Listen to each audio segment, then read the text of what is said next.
Great to join everybody again today on today's Let's Talk Money webinar. My name's Kaye Price and I am a financial wellbeing planner. I run a business called KP Financial Wellbeing and I'm really passionate about supporting women with their financial futures. So when Gulnaz and Ray, when you asked me to be involved in this project, I was kind of really proud because it sits really closely to what I'm about. I have had experience with dealing with some clients that have suffered financial abuse. So I do have some experience about that and kind of how I help my clients through that process. It's obviously a really scary time and it's a really unknown time, and you probably will feel really alone during that period of time because actually to leave a relationship where that abuse is happening takes a lot of bravery in the first place. So, if you've been in that situation, well done for getting to this point and then trying to get some support from, the panel here and the things that we're doing to try and support everybody on their journeys. I think what's really important when you come out of an abusive relationship in terms of financial and obviously domestic abuse is, first of all, keeping yourself safe and your children safe and finding somewhere to live. If you don't already have somewhere to live, then there's lots of places you can go to for support around housing support. There are lots of shelters you can go to, lots of charities that you can go to that can really help you stay safe in that short-term situation. I was recently at a refuge where I've supported some women who are going through this situation. And one of the things that I did with them while I was there was talk about budget planning, because actually what a lot of women who have been in that situation have found is that their financial independence has been taken away. So you've not been in control of your own money, for example. You've been under the control of somebody who hasn't let you spend money or asks what you're spending money on, or is in control of your bank account, not giving you access to money. And obviously, if you've been in that situation for a long time, you may have got out of the habit of managing your finances properly, of managing your money well. So I think one of the really important things you should look to do when you find yourself in that situation is, first of all, work out what benefits you're entitled to if you don't work. So find out what you can get from universal credit, for example. So you would go to maybe the benefits office and find out what you can claim to help you through that short period of time. Obviously, if you're working, it's different. Obviously, please let your employer know that you're going through a difficult situation, probably financially and personally. But if you know what your income is and you know what that looks like, then the best thing you can do then is sit down and work out what you need to survive on a week by week basis in the short term. How much you need to feed yourself and your children, how much you need to stay with a roof over your head. And look for all the essential things that you need. It does the luxuries and the extra things that we would like in life can wait, can't they? As long as you can sleep warmly at night with your children safe, if you have children, or yourself safe, and you've made sure that whoever your abuser is doesn't know where you are, so you've forwarded your mail to a different mailbox, you've made sure you've changed all your passwords to bank accounts you do have access to, and all your online information's been, a lot of social media gets hacked, doesn't it, when you leave a relationship. And we had an example with a client where they changed their Ring doorbell because the Ring doorbell was linked to their ex-partner's phone, so that person could see who was coming and going. And that was really important to do. So there's lots of things that you think about and think, gosh, I forgot to do that, or I forgot to do this. So it's kind of going through a checklist. And we have created a checklist as a group of people that you can download. It's an amazing document. And there's lots of tips in there, and some of the tips that I've just been talking about are in there. So things like the budgeting side of things and just making sure that you don't spend more than you have, and you start to gain control over your money so you feel confident and empowered to kind of move forward. And if you're not in work, maybe try and find some work. So look for employment that's going to be, you know, going to work around you and your children if your children go to school. Also, a lot of what I find is a lot of people who are in an abusive relationship, the school don't know that the children are in that situation. So maybe it's about finding about free school dinners, that kind of thing. Gulnaz, did you want to ask me a question? I did. Okay, quite a lot of times when you're in a relationship, you're married and you're happily married at that moment in time, you make decisions together. You do. Uh, and sometimes it could also lead to debts. You take out, your partner could take out a loan, or both of you could take out a loan and the partner uses it, and particularly with joint accounts and so on. And when the relationship breaks down, the woman is left with the bulk of the loan or the debt. Uh, what does she do? One, in that situation, and secondly, how to even prevent that thing from happening? Because when you're together, you're not really questioning yourself too much. You're making joint plans. You're buying something.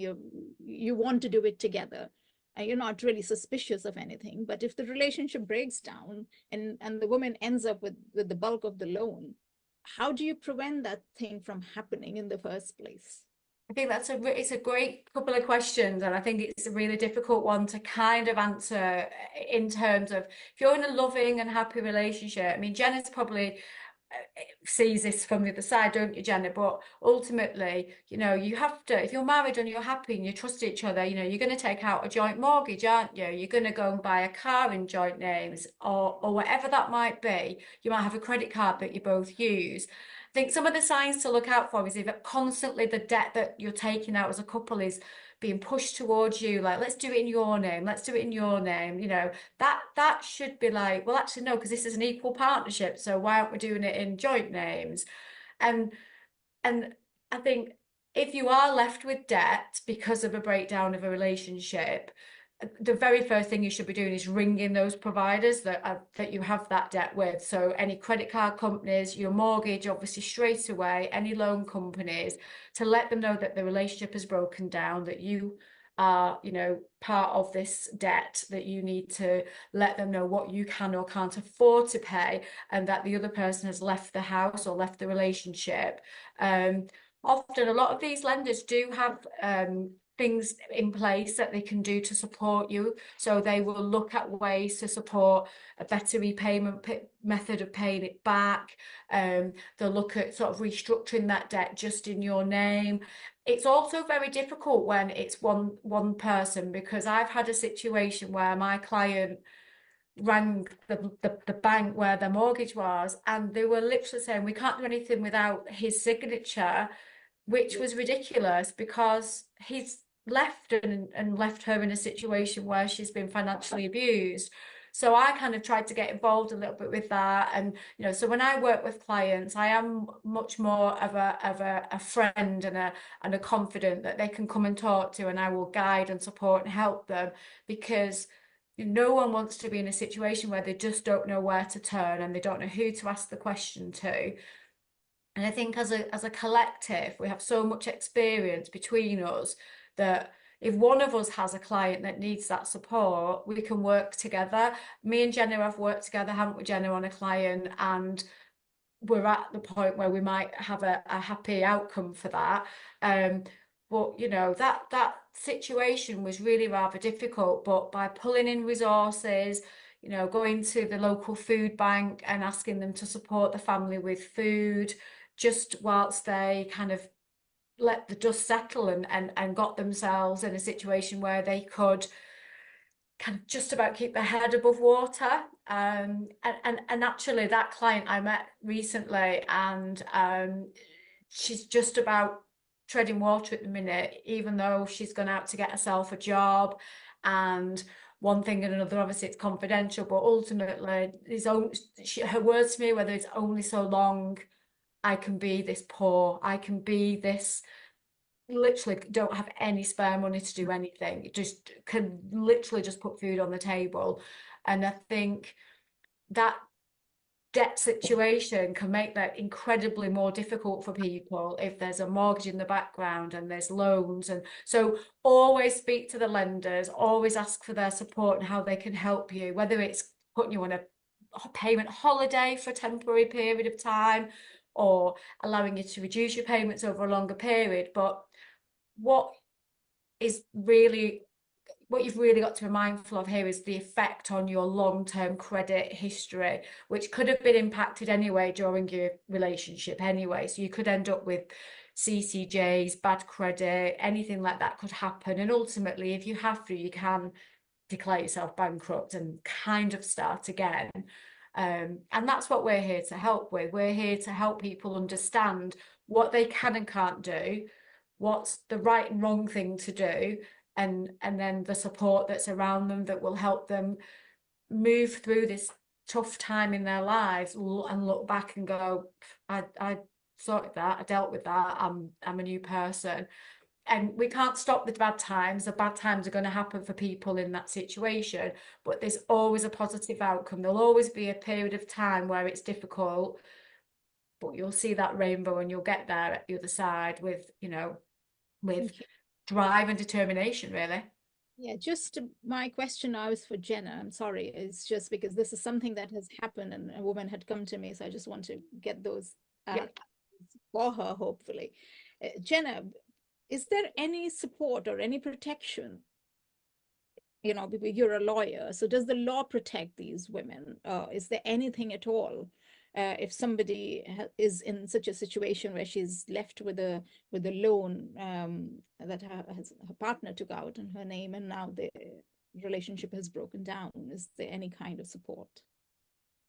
Yeah, so it probably would depend on a case by case basis, because from a legal point of view, I think obviously what Kaye said is really helpful from the financial planning side.